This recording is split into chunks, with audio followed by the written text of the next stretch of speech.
తిన్న కొద్దీ తినాలనిపించే crispy and tasty gobi pakodi.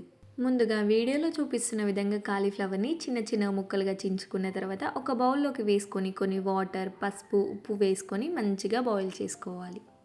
Cauliflower ఉడికిన తర్వాత నీళ్లు లేకుండా తీసేసుకోవాలి. కాలీఫ్లవర్ని మరీ మెత్తగా ఉడకనివ్వకూడదు.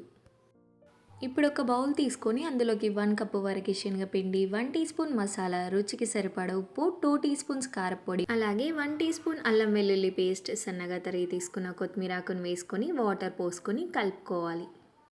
వీడియోలో చూపిస్తున్న విధంగా పిండి మొత్తం మంచిగా కలుపుకున్న తర్వాత మనం ముందుగా ఉడికించి పెట్టుకున్న కాలీఫ్లవర్ ముక్కల్ని వేసుకొని మంచిగా కలుపుకోవాలి.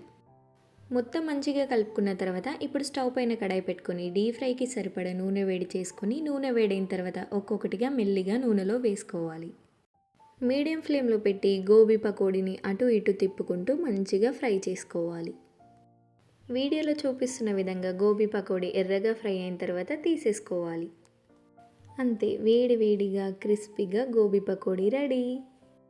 చివర్లో కొంచెం కరివేపాకు, 2 పచ్చిమిర్చి వేసుకొని చక్కగా ఫ్రై చేసుకొని తీసేసుకోవాలి.